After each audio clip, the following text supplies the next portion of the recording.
call to order the Dutchess County IDA meeting for this morning. Jasmine, could you please take a roll call of the members? Tim Green, Here. Mark Doyle, Yeah. Kathy Bauer, Here. Amy Bondieri, Jamie Pacone, Here. Don Sagliano, Present. Al Torrigiani. Here. Amy, could you unmute to say that you're here? I'm here. Hi. Thank you. Okay, so just Mark Doyle and Amy Bonaderi are attending via Zoom.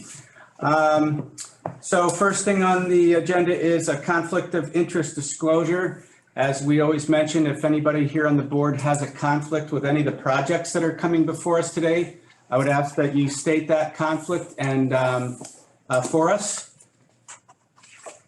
So the only item that I just will mention briefly, there is a new business item on the agenda for Grand Civic Plaza. That item has been withdrawn for this meeting. Had it been continued on the agenda, I would have had a conflict and recused myself as we do insurance for some of the parties there.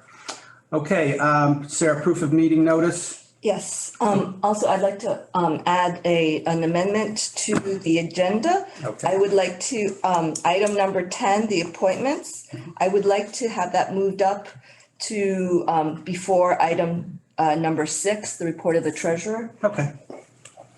All right, we will do that. So before we get to that, there are two sets of minutes that have been presented for approval, one from September 8th meeting and one from September 15th. Have all the board members had an opportunity to review those? And is there any corrections or amendments needed? A point of information for council, I wasn't at the September 15th meeting. Am I allowed to vote on the minutes? Sure. Okay. Okay, or you can abstain as well if you choose. Sure. So if there are not any corrections, I would entertain a motion to, is it all right if we approve both at once, Don? Or do we do them separately? If there's no objection, you do both at once. Okay, if I would take a motion to approve the September 8th, 2021 and the September 15th, 2021 minutes. So moved as written. Okay, thank you. Al, second from somebody? I'll second it. Thank you. Kathy? Okay, Jasmine, if you could just take a vote for me. Al Torrigiani, Approved. Don Sagliano, Approved. Jamie Pacone, Approved. Amy Bondieri, Approved. Kathy Bauer, Approved. Mark Doyle. Approved. Thank you. Approved.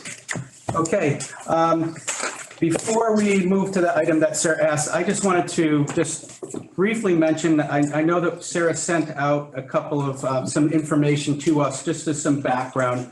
And one of the things that she had mentioned was that it says, I received recognition for one of the economic developers of the year. And could you just elaborate on that for Yes, us? so I have the award right here. I was gonna do this for the LDC, but it was okay. So I did receive recognition from the New York State Economic Development Corporation as the one of the economic developers of the year, because last year was a challenging year with COVID and trying to do economic development and help the community. So the conference was held in Cooperstown at the end of September. Don and Liz Capolino were there, and so I was actually one of several who have. Oh, good. Okay. Yeah, but it was that. And then we also received the, from the International Economic Development Council, a gold award for our annual impact award. This is, our annual impact award was the, our annual report that we made to the board back in April. We converted that report into a video and posted that on our website. And so we got recognition for that, for the impact that the organization has done and that it was performance-based, as well as the transparency factor and putting it in a format that the public could to understand. So The nice thing about this gold award is there are 25 categories and there's only one gold award given to each category. There are over 500 submissions submitted from 4 countries. And so it is actually quite significant that we got a gold award. The other item that I just wanted to mention again from Sarah's, brief report was that January 1st, 2022, as the laws around our projects are structured, there's going to be a prevailing wage law component to projects. And so that is going to be a big change. And it could result in, some projects not coming to New York if it occurs. Now, it also could continue on as always, but we will see. There's been some discussion in the construction industry about the impact. So we'll see how that goes. All right, so moving on. So then we're going to move up the appointments, which is item 10 to now. And Sarah, would you like to introduce Jane to everybody? So we have this morning Jane Denbaum. She is hopefully the soon to be CFO to replace Marilyn as Marilyn is leaving us. Jane comes to us with a wealth of financial and accounting experience. Most recently, she was with HealthQuest. She was the vice president of finance there, and she had been there for, I don't have your resume, 19 and a half years. So we are very happy to have Jane here with us. She's been here since October 1st, training with Marilyn, and she's been great so far. And I expect her to continue to be great, so. So does anybody have any questions or comments? Okay, so what we have here is a need to appoint Jane Denbaum as our Chief Financial Officer, our Compliance Officer, and our Records Access Officer. And I would entertain a motion to approve all 3 of those at once, if that's acceptable to somebody to make that motion. I'll make that motion. Thank you, Kathy. Anybody second? I'll second. Thank you, Jamie. Discussion. Discussion, yes. Has we received the formal paperwork on Marilyn's resignation and Yes. everything? So we have a letter of.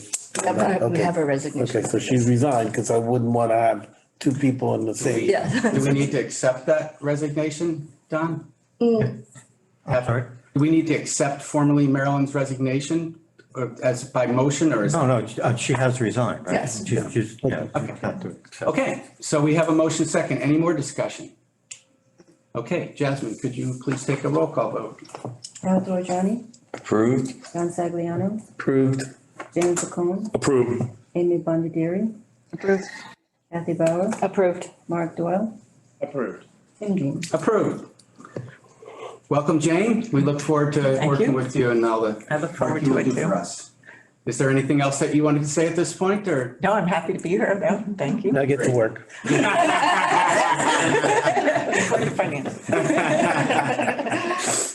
Okay, so with that, we'll ask for a report of the treasurer. We'll put you on the hot seat right out of the chute. Okay, for the balance sheet, the cash is at 2.9 million. There's a accounts payable of 410,000. That's the checks that are going out to the school districts for the pilot payments. They went out in the beginning of October. For the P&L, it's, the revenue is $6 million. The expense is 5.8 million and a net income of 235,000. There's nothing that's of concern for the P&L right now.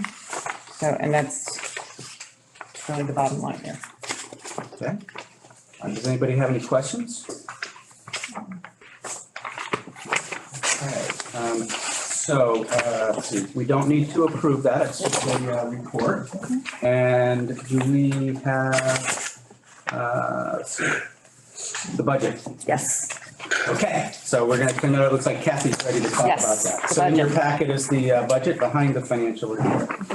I'm going to start with estimated year-end numbers for 2021 for the IDA. For administrative fees, we have 9 projects throughout the year that we've collected on. We anticipate that ending at $1,097,821. We had a very, very busy year, so as a result, we did really well.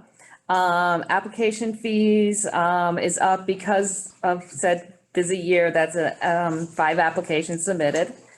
Compliance fees, we have 8 active projects that are paying compliance fees. Interest is lower than what we had budgeted, but rates have been low and we anticipate the rates pretty much staying exactly where they are. For our expenses, our audit expense was slightly lower at $13,700. Dues and insurance and other miscellaneous are pretty much right where we budgeted those numbers to be. Our professional service contracts is $600,000. If you look lower on the sheet, you'll see that's the $150,000 for the LDC, $425,000 for Dutchess Tourism, and $25,000 for Hudson Valley Agriculture. Our professional service contracts is coming in right where we budgeted. That's our video services as well as our attorney fees. And then rent, supplies, and travel and meeting expenses are right where we anticipate them ending up for the year. So we'll have income of $460,000. Is there anything that anyone from the committee wants to highlight that I missed for year ending or any questions? Question. Go ahead. So the estimated end of the year looks like we're gonna have a surplus income expense of $460,000. We had budgeted or forecasted a loss for 2021 of $415,000. So any of those excess funds from the actual will go into our fund balance rolling forward. So we certainly can absorb the $258,000 projected deficit or loss for 2022 under the excess income and expenses. I just want to make that clarification. Yes, and we always, we're not necessarily a steady income organization. It's really Right. project centered. So right now, we're in the middle of project activity. In a couple of years, we could be in a time when there's no project. So we have to manage that carefully. This is a minor question, but I noticed that you had budgeted for interest $8,000 and it turned out to be $3,500. And now you're budgeting for $6,000. Is that achievable? Because we're going to have the excess funds, which is nearly going to double our balances right now if interest rates remain flat. Yes, we did discuss that. Okay. And I was going to highlight that when I got to the 2022 numbers. Okay. Okay. Great. And then will there be some discussion about funding sources probably in the other budget, in the LDC? In the LDC. Okay, Yes. Okay. All right. All right. Is there anything else? The proposed 22. Yes. Oh, I'm sorry. Yeah. I was moving ahead myself. That's okay. That's all right. All right. So proposed 22, based on prior year's activities, we are proposing 3 projects for administrative fees of $375,000, 3 application fees for the $3,000, compliance fees of $7,515 based on 15 active projects. The $6,000, which we had just talked about with the interest, is because our fund balances are going to be almost double what we have now. So that will, we'll get about the same amount of interest rate, but the double of the amount of interest. Audit fees of $13,900. That's based on our proposal that we received and accepted from RBT, our accountants. Dues of $5,000. Part of that increase is because the cost benefit program that we now participate in is expiring and we have to go out and find our own company. So that we're anticipating a slightly higher cost on that. Insurance will remain flat. Miscellaneous will remain flat. We will keep our same professional service contracts, the $6,000 that I just mentioned with the LDC, the Dutchess County Tourism and the Hudson Valley Agriculture. 100,000. 600,000 is, what did I say? 6,000. Oh, I'm sorry, 600,000, dropped a couple zeros. The professional service contract will remain at 20,000 with the video service and our attorneys. And then rent, supplies, travels, will all remain flat. And that is about it for the proposed 22. Questions? Anybody from the committee? Anything I missed? Right. So we are proposing, initially to operate at a deficit. Yes, for 2022. And then what did I do with the 5 year? And then we have our 5-year projections for the LDC. I'm sorry, IDA. Really, the only thing, the only thing different we have between 2022 and going forward is the interest is slightly higher for 2022 because we know we have the excess balances. We anticipate if those run off a little bit and interest rates remain flat, that the interest that we earn on that will not increase. It looks a little bit different because the professional service contracts, on this form, we have to add lines together. So that is all our professional service contracts, including our accountant, our attorney, and the video servicing. So that's where the 633,000 number comes from. But really, everything else is just a condensed version of what's on the other sheet. And then we just kept the numbers flat for the next 3 years after that. Sarah, is there any reason that we would change our revenue numbers at all? And I know that we've always just tried to be very conservative about that. Yeah, I mean, I think it's hard to say because a lot of times, in the past, under, my experience, sometimes you get one project that closes in that year, or you can get like this year where we had 9 projects that closed in the year. So we try to use a 5-year kind of like average of how many projects, and that estimate is 3 projects closing in a year. So, Any questions from any board member about the budget or the 5-year budget? I just have one minor thing is Oh, yes. under current year estimate 2021. This 5-year is based on a spreadsheet and it excels at its own rounding. But if you look at it, total revenue, This is on the 5-year. the 5-year. This is just an administrative thing. Right. If you look on the 5-year for year end 2021, it ends in a 1,171. It actually should be a 2, because if you add the operating revenue and the non-operating revenue, it sees the 7 and the 5. So it's $1 off. It's $1 off. So Thank you, Sarah. Anything else? Okay, so we need to approve the budget and the 5-year plan? Okay, so I will entertain a motion from a board member to approve the budget. I'll make a motion.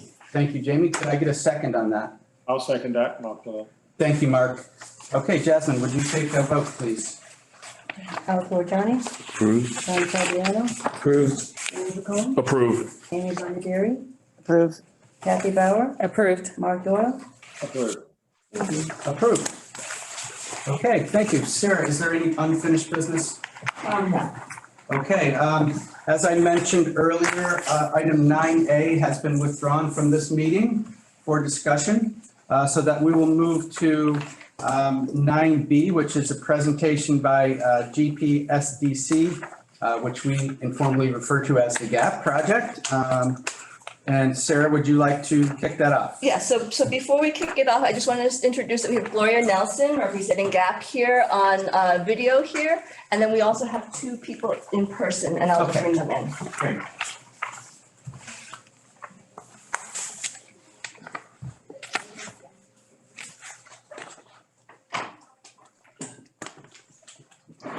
Good morning. Good morning. Okay, Okay. would you like to make introductions? Sure. So we have, like I said, Gloria Nelson on the screen, and then with us in person, we have Holly Kramer and Christine Miller, also from the GAP. And if you can introduce like what your role at the GAP. Yes, I am the senior finance manager of our distribution centers. And I am the campus leader. For this location? Is that- Yes, for Fishkill. Thank you. So GAP is here this morning to make a presentation to the board for their request for sales tax benefit for the purchase of approximately $69 million of material handling equipment at their Fishkill site. The purchase of this equipment will allow GAP to increase their capacity. Right now, they produce about 500,000 units per day. The new equipment will allow them to produce up to 1 million units per day. The warehouse services the northeast market area, is that? That's primarily. And as well as they do both internet and box store supplies. The addition of the equipment will also result in additional FTEs at the site. They are estimating that with the additional equipment that they will be hiring an additional 76 FTEs with that. So with that, I'm going to pass that on to, I don't know who wants to add. Good morning, everyone. Thank you, Sarah, for giving the highlights of the project. As you know, we've been in Fishkill for quite a while, and investing in Fishkill is where we want to be. The equipment will help us do our throughput as increasing it from 500 to 1 million, as stated.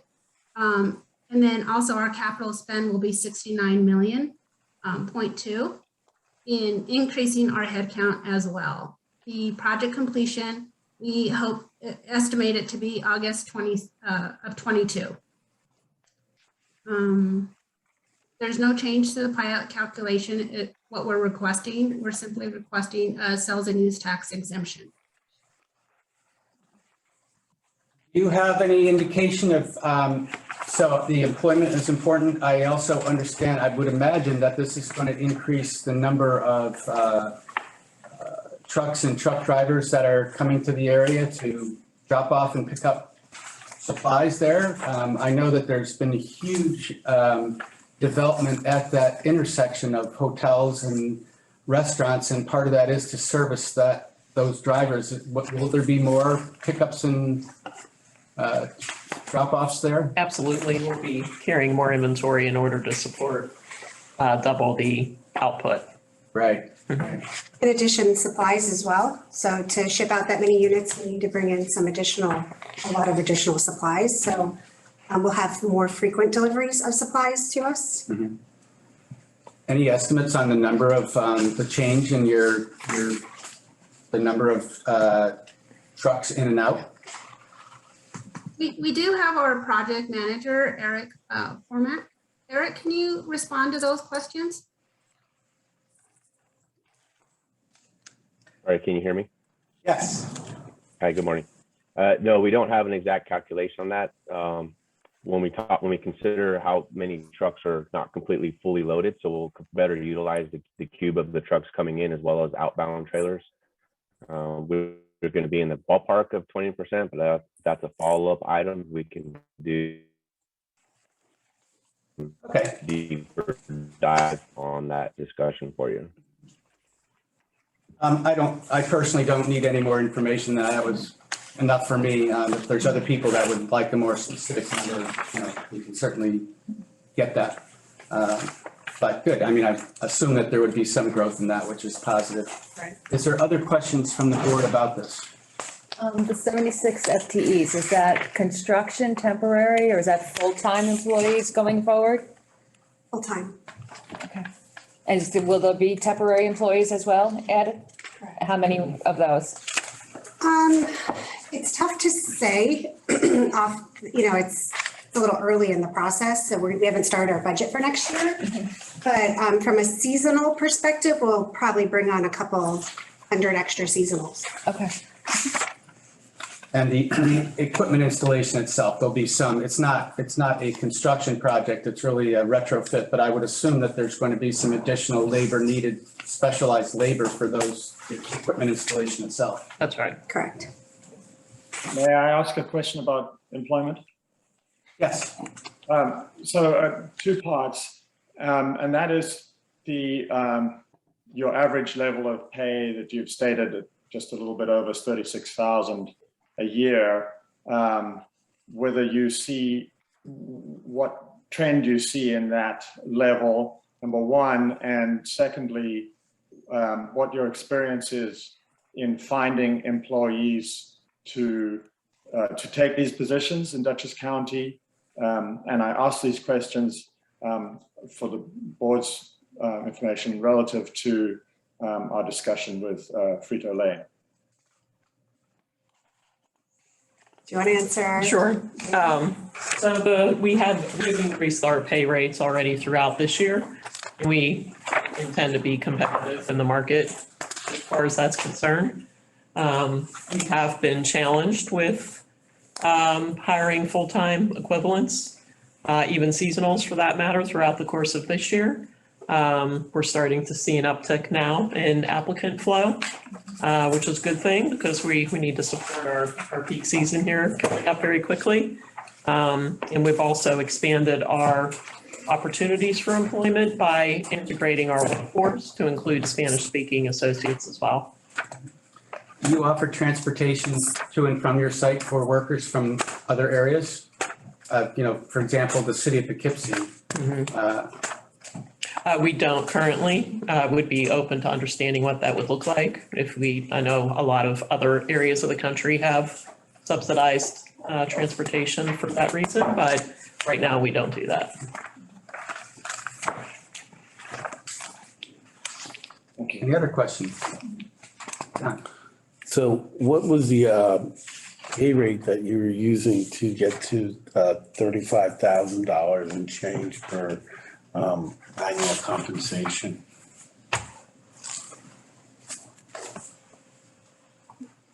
Gloria, what did you assume? On page 20. That was based on historic information that we've had. Like Christine said, they've already increased that. So at the time of putting the application together, that was the information we had at that point in time. Okay, so what is the hourly rate that was used in the calculation of that number?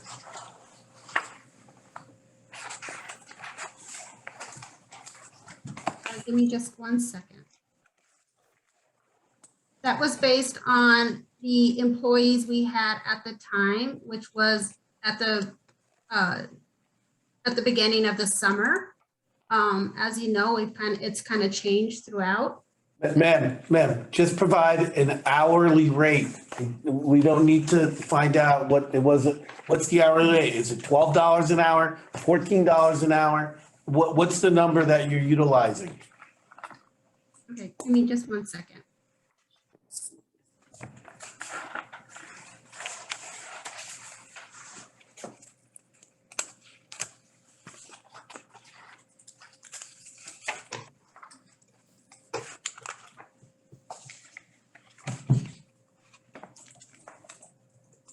I apologize for the delay.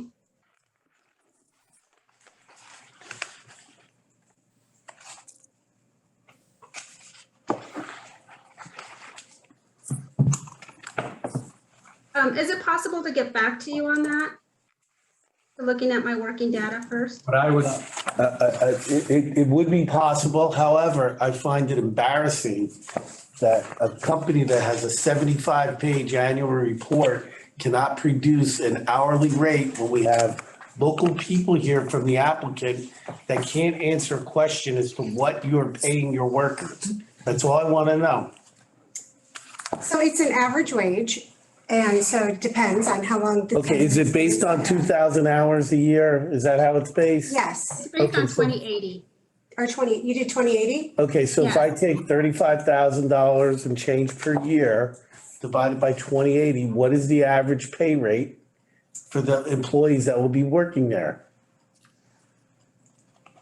I wanted, it's tough because I don't remember the time that you pulled it, Okay. Gloria, but I would say that it's An average probably. is $17 an hour. Ma'am, you're the campus leader. You deal with the employees. What do you pay your employees when they walk through the door? I think you're asking for different questions. You're asking what the starting rate is? Yes. They're talking about using the average wage Okay, so rate what is for the the starting rate calculation for at something $17.50. $17.50 an hour. Thank you. And that's competitive in the marketplace? Phil, it is. Do you offer benefits? We absolutely do. Okay, great. And we offer incentives as well for different roles within the. And there's a shift differential for off-peak hours? Yes. Okay.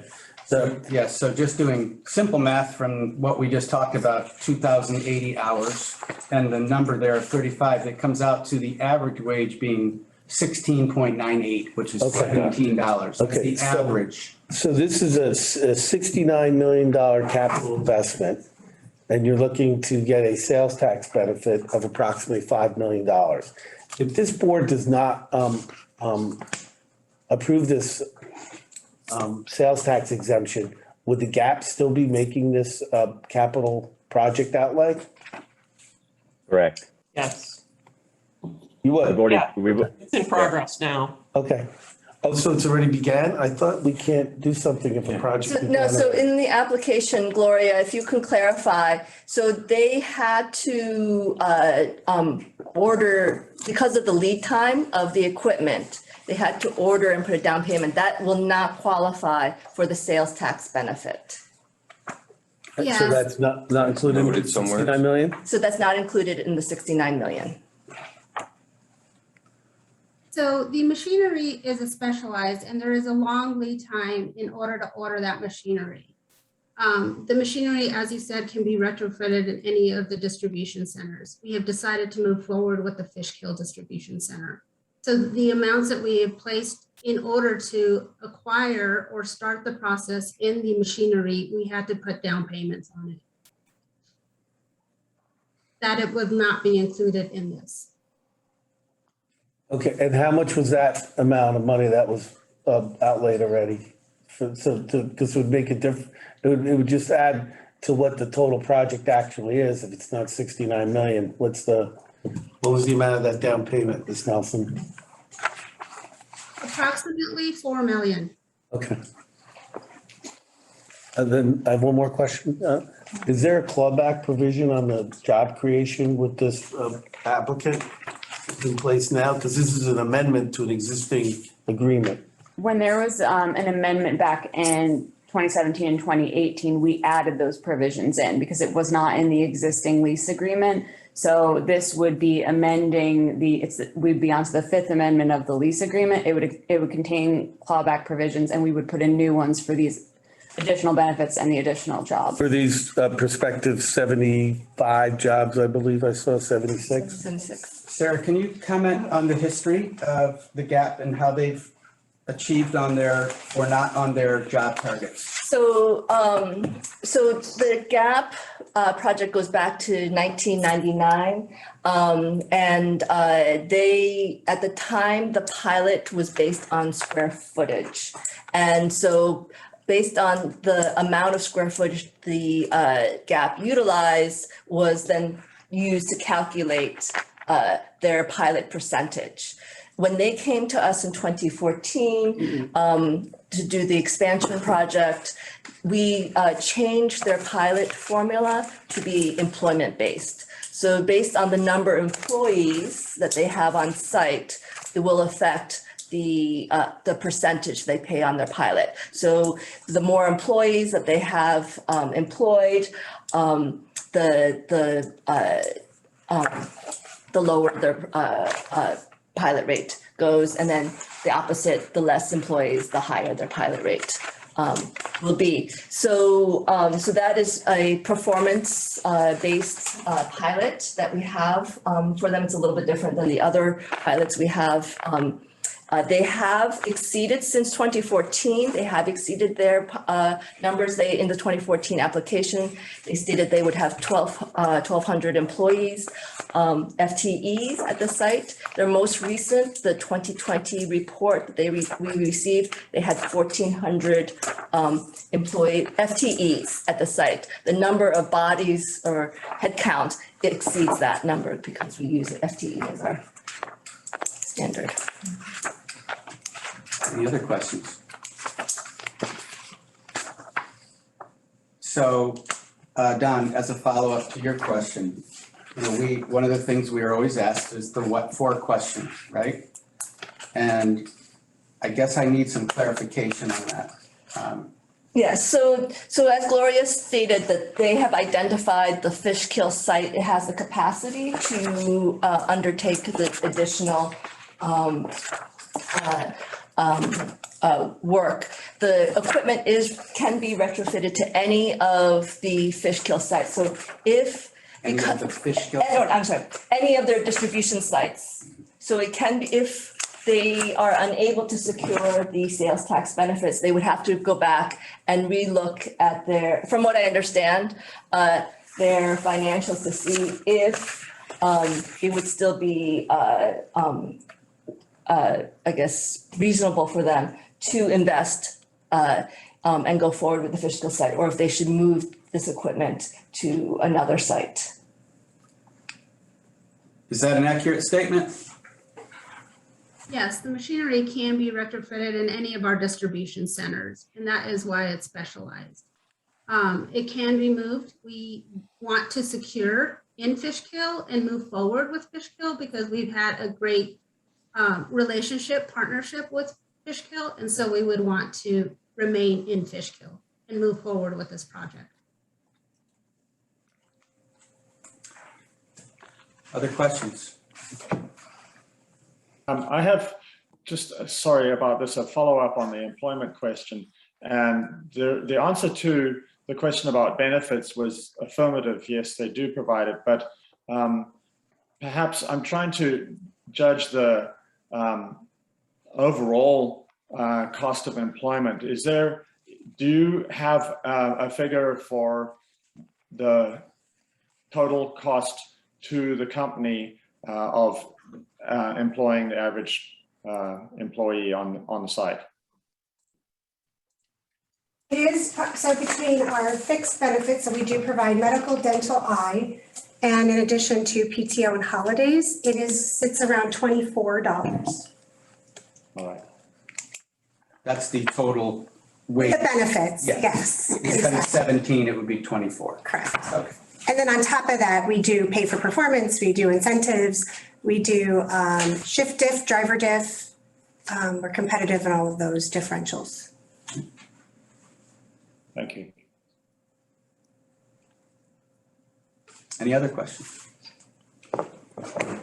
Okay, hearing none, at this point, I would ask if there is a board member who is willing to make a motion to approve this as proposed. Oh, I'm sorry. No, so they actually have to come do a public hearing. I'm This is sorry. just, I'm these are just sorry. presentations. My There's no apologies. board action Yes. taken this morning. Okay, so the next step will be? Will be a public hearing, Yes. and then they will come back to the board for their final approval.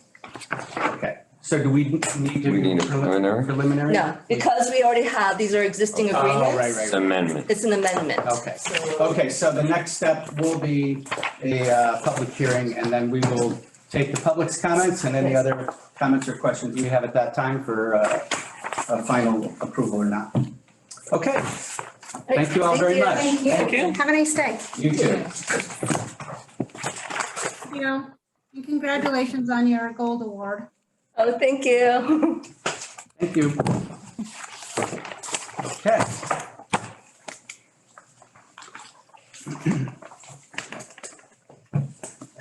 All right, next on our list is USEF Tyranda. So this morning we have Ryan Kelly from Blue Water. He is here to represent USEF Tyranda and their amendment for their sales tax benefit. They have experienced increase in construction costs due to several unforeseen change orders and design changes. And as a result, that has driven their construction material costs. And so they are here this morning to ask the board to make a presentation. Again,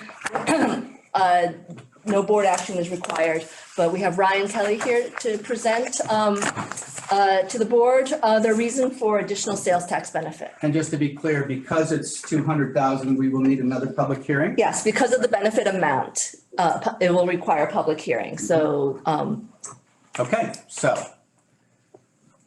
Good morning, everyone. Thank you very much for your time. Thank you for the introduction, Sarah. As Sarah said, I'm Ryan Kelly. I represent USEFT Rhonda and the developer Blue Water Property Group. So a little bit about us and the project. So Blue Water is a developer. We focus specifically on the logistics sector in the Northeast US. And the project that we're talking about is a 629,000 square foot warehouse for our tenant Amazon in East Fishkill. And this is at the site that a lot of you probably know, which is the former IBM West campus on Route 52, which was vacant for 2 decades before we started construction. So in relation to our existing agreement with the DCIDA, so our budget is 90 million in capital spending, and then we have an additional 25 million that we're spending in equipment purchases. And we're required to hire 200 construction workers, and once we open, we'll be hiring 500 full-time equivalent jobs. So far, construction is going great. We started construction in March, and we're on pace to complete in June. And we're in compliance so far with our local hiring requirements for 80% local worker utilization. So it's all going great.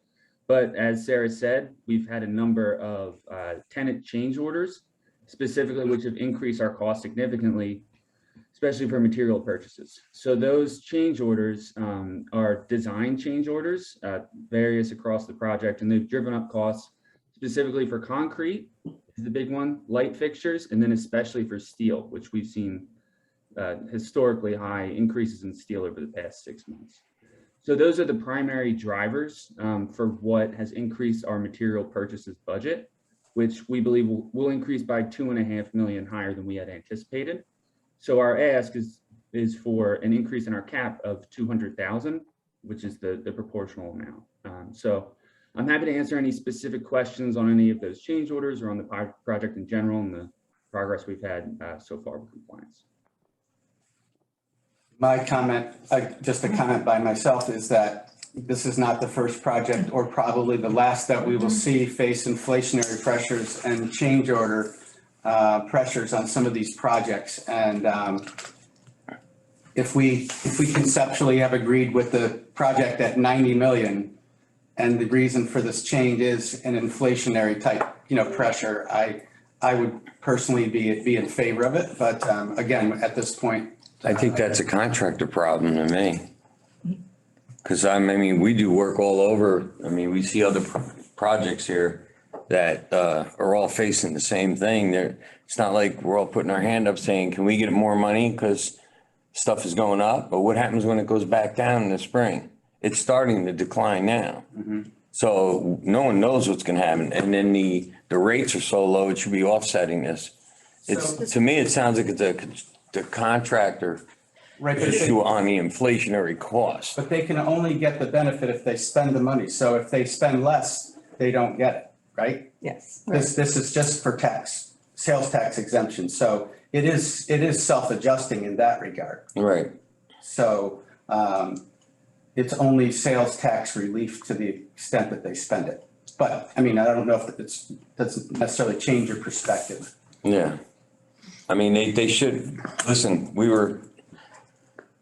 there's a lot of people we're told, and we all know what's going on with material. And when this project was bid, everybody knew things were going up.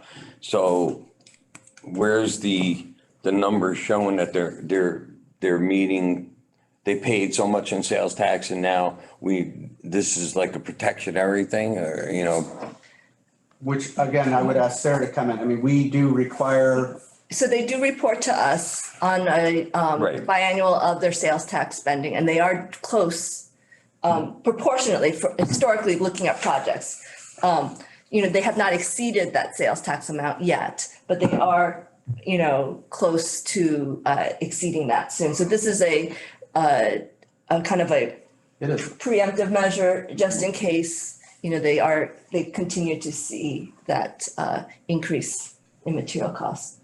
And if I may, just to clarify, the inflationary pressures from steel it's only a component of the overall cost increase.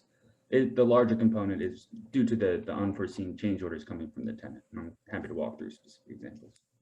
So that would mean that the project actually would cost more than you originally projected? Because the tenant is wanting to make changes. Correct. And the developer has to pay for the changes? That's That's the way it's working? right. So I guess my question actually I'm sorry. Al. So, but that was sort of my comment. If we conceptually agreed to the dollar cost of the project and its benefit, and therefore agreed to the sales tax relief on the dollars spent, if they're spending more than anticipated, that's not a negative for us. No. Right? And if they only get the relief on additional expenditures, I mean, conceptually, to me, that's in line with why we initially approved it. But again, I totally appreciate the perspective of others that maybe that's not the case. Sarah, didn't we have a problem with Belfield with BTM last meeting? Yes. They exceeded their. They exceeded their sales tax, and so So we why had didn't they come for? So what happened was they technically overall did not exceed their sales tax, but because they broke it into two entities, and then we split the sales tax benefit over the two entities. So overall, the project has not exceeded their sales tax, but one of the entities exceeded their proportional amount. Which we had approved. And because we can't transfer the money easily, it caused us to recapture that amount, even though the project overall is way below their sales tax Well, benefit. the effort that would be required by them to move it around internally was not worth it. Yeah, correct. So they just didn't come and ask us. Yes. Any other questions? Okay, so at this point, It's just a presentation. There will be a public hearing, and then they will come back next month for their final approval. great. All right, so we will move to that step. All right. Thank you. Thank you. Okay, that takes us to items D and E, which are related, but we'll treat them separately. And that is a presentation by MHTC Development, 34 Eastdale Avenue LLC, introducing the request for an amendment. So Sarah, do you want to kick that off? So we have with us John Hedinger and Joe Kirchhoff, representing MHTC. They are asking for previously approved benefits to be reallocated to two entities. The first one is 34 Eastdale Avenue, which it will be, again, transferring sales tax, mortgage tax benefit, and the pilot. So we've already approved the entire plan and the amounts with the understanding that they would be coming back to us to reallocate it within the various entities that are acting there. So this is not an additional benefit. This is just a reallocation of what has been approved. Yes. So if today we make this approval and what? No. I'm sorry. So again, this is a presentation. Right. They'll be coming, doing a public hearing, and then they will come back for their final approval. So this is just a presentation to answer any questions the board may have. Okay. And then what I will ask you to do, Sarah, is why don't you introduce E as well? Okay. Because again, it's a related party and it's it's the same general project and it's not a vote. So why don't you present that and then we'll see if there's questions. So E is of similar concept. They are asking for the reallocation of previously approved benefits to be given to what will be called 5 Eastdale Avenue LLC. It is a transfer of the sales tax, mortgage, and pilot. They are allocating 4 of the FTEs originally projected for the master project will be allocated to this new entity. Okay, so does anybody have any questions about this? These are very similar to ones that we've already done in the past. Questions, anybody? I don't, I don't know if the developers, do you have the ability to put a quick site plan up to identify where these structures will go? John? Would be happy to. One. 201. Is everybody able to see my screen? 202. Yes, sir. Yep. 201. Well, as always, thank you very much for having us this morning. And first and foremost, welcome Jane. On behalf of Joe and myself and the entire Eastdale team, we look forward to working with you. Starting with 34 Eastdale Avenue, what you see on your screen is Eastdale Avenue North and our Main Street area, which is really taking shape. Currently, just over the last few weeks, we're pleased to announce that Catherine Derland's State Farm has opened up, Daffodils is open, Freddie B is open, Bertolozzi Physical Therapy is open, and Kirchhoff, our firm, is open and operating within Eastdale Village. We are eagerly anticipating the opening of Pizzeria Posto, Eastdale Avenue Hot Bagels, and Sweet Bakes over the next couple weeks. And we're obviously progressing still on the development of the third phase of residential comprising 145 units at the end of Eastdale Avenue South. Introducing, as Sarah mentioned earlier, 2 new projects, 34 Eastdale Avenue LLC and 5 Eastdale Avenue LLC, both of which, again, represent allocations of benefits previously conferred upon MHTC development to those respective entities. So here we have 34 Eastdale Avenue, sort of directly across from 27 and Sweet Bakes, right on Eastdale Avenue North. It's a 3,128 square foot mixed use commercial and residential building located, right in what we term the E block. Looking to the streetscape elevations, this building you may recognize as 38 Eastdale Avenue. That's Tomo Lynn's building, which was recently approved. And in conjunction with this building here, which is 36 Eastdale Avenue, they'll be occupied by Chakra Bowls. We term these 2 structures the sister buildings within Eastdale, just to create sort of a unique architectural element, again, sort of nestled between Tomo Asian Fusion and a future end cap over here that we are actively working on. So as is customary, the architectural look and feel will be unique to these buildings, but in keeping with Eastdale overall. The commercial space within 34 will be operated as a salon by Sky Studio, which is run by Ms. Claudia Cruz, who will be, an affiliate of whom will be the majority owner of 34 Eastdale Avenue. And the multifamily component will comprise 2 apartment units. So you have a front elevation here, close up, rear, side elevation and rear elevation of 34. And you can see how it links to 36. Commercial floor plan, multifamily floor plan. Claudia currently operates out of temporarily surplus space within 45 Eastdale Avenue North. She has never owned or operated from her own space and would not be able to do so without the IDA. Both 34 and, as we segue into 5 Eastdale Avenue, represent extensions of our owner-operator construct designed to create as much permanence and stability within the town center as possible. 5 Eastdale Avenue is actually the first commercial and residential building that we have brought to the board on Eastdale Avenue South. So we're now across Route 44, actively working to bring to life this commercial corridor adjacent to Eastdale Residential 3. 5 Eastdale Avenue is a 7,600 square feet mixed use commercial and residential building. The commercial space will be operated as a medical office by Sims and Associates Podiatry, and the multifamily component will comprise 3 apartment units.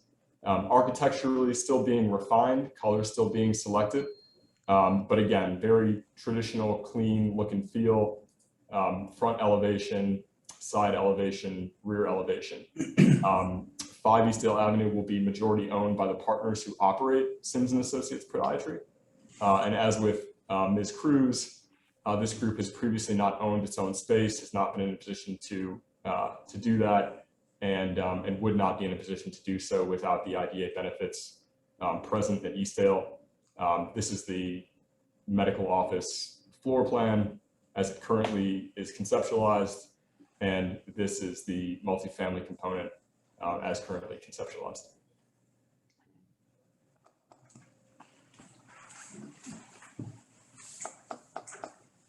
Any other questions? I have a question relative to housing accommodation. I am representing the Dutchess County IDA, and I know Joe Kirchhoff is both of us are on the advisory committee to the county housing effort. And I think that, a discussion about the interest in this type of mixed use housing and of course, business use, what are the factors that are attracting people to residential occupation of these units? And, how's it going? It would be very interesting for the board to hear that, I think. Mark, I think that the general attraction is this gives people, Eastdale Village and projects like this give people that opportunity to have some of the benefits of a more urban setup, like, downtown Poughkeepsie or Beacon. But they're kind of blessed with the ability to have maybe a little more square footage, very pedestrian friendly, kind of in its own community. So we're seeing, very strong demand. We'll see if that holds. But currently at Eastdale, that there's a strong demand for people that want to rent over top of the commercial.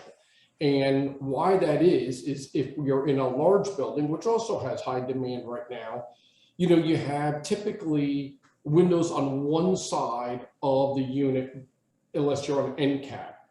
These units over to commercial typically have 2 full walls, if not 3 of glass. So there are, a lot of windows. So it gives people that opportunity to live in a multifamily village setting, have all those amenities of the food and the shopping and everything else they want, but still maybe only have 1 or 2 neighbors.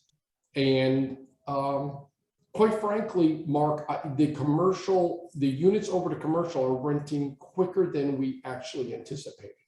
And they're bringing roughly almost the same money per square foot per month as our multifamily buildings, which was a little bit of a learning curve for us, quite frankly. Did that answer you? Yeah, no, thank you. I mean, I'm particularly interested, coming from Armenia, in that type of commercial residential development in resurrecting downtowns in the county, the rural downtowns. So the idea that people are interested in living above commercial businesses and are actually attracted to it, that's very interesting. We're very happy with how it's been going. And obviously we've been very blessed with all the help from your board in really handpicking, almost to a level of curating, every user and business operator that comes to Eastdale. Well, it's not too bad living above Ross's, right? So it's, with the users we have and their reputation and their success other places, and now finally having an opportunity to own their real estate, it lets John's point, it'll create a very stable Main Street. And that's really what we were after. Mm-hmm. And this is a very different, as you know, project than most villages or town centers like this. Most of the town centers, the developers sell all the residential and keep the commercial. Well, Eastdale is the opposite. So the multifamily that is in residential only buildings, we will keep. But to keep that Main Street stable into perpetuity, We want these people to have the opportunity to own their own real estate. They get into another pandemic, you know, they can make their mortgage payment without having to pay themselves full rent. And that's the beauty of it. So so far it's going very well. You know, Mark, just to pick up on what Joe said and getting to your point on revitalizing a main street that perhaps could use revitalization, I think that model could be repeated in a number of places because these buildings vary in size dramatically. And having a multifamily component not only creates perhaps a durable, it's sort of a durable need-based type of real estate. People need a place to live. They want a nice place to live. It's affordable. But if a business owner or operator is owning their own property, the income stream from the multifamily takes some of the pressure off of the rent that the commercial business needs to pay. And so that also preserves the viability of that commercial business, its profit and loss, reduces its expense profile, and just kind of creates that sturdier base to operate from. It doesn't have to be part of a mega town center. It can be a discrete, 1, 2, 3 Main Street type of application. I think the other positive about what you've done is, it's a little bit different equation when you're taking existing buildings and having to rehab them. With what you've done is you've got modern buildings with modern materials, modern safety, and all of those things, so that when somebody takes it over, they know for the next number of years they're not going to really have to do anything to their building. It's a much more predictable thing for them. That's right. But Mark, if your town, and not to go off on this, and we could talk about this separately, but if your town can designate real estate where, a local developer to your area could do 2 or 3 of these, even if he has to raise a problem building and build a new one, he could build some efficiency and build a few of those smaller buildings. To John's point, they can vary in size, and I think they're very, very attractive, and I think they help kind of re-anchor the town center in any village. It's extremely interesting. Thank you. Certainly something that's within our, purview to look at things like that. It's within our mission. So, okay. So at this point, it goes to public hearing. Correct. Right? We don't have to take any vote today. Thank you for your presentation. We look forward to hearing the public's comments. Thank you very much. Thank you, folks. Thank you. So I just wanted to point out to people that we did have a public hearing on another project which will be coming before us in the future, which is the Frito-Lay project. And so I do encourage everybody to look at the public comments that have been forwarded to us in advance of the meeting. And we're still awaiting the formal transcript. So, and that once we receive that, I will send it to the board. We received some emailed comments. Yes. Are we required to fill this out? Not yet. Okay. Not yet. I may. That's okay. No, if you do, it's fine, but we don't need it till the final, so. Okay, so we have already done 10. Authorization for approval for check signing as of October 13th for Jane Denbaum. Yes. So we do need a motion for that. I'll make the motion. Thank you. I'll second. Thank you. Jasmine, could you please take a vote? Giuliani, Approved. John Fabiano, Approved. Dan Picone, Approved. Amy Bondieri, Approved. Kathy Bauer, Approved. Mark Doyle, Approved. Jim Jean. Approved. Sarah, very briefly, there's some limits on single check signing. So yes. Remind the board what that is, or Kathy, one of you. So for single check signing, we have a limit of, No, it's 10,000. 10,000. And then anything above 10,000 requires 2 signatures. That could be Jane and I, or Tim and Jane, but we have approved signatories every year. The board approves who has the right to sign our checks. And so, and any amount over 10,000 will require 2.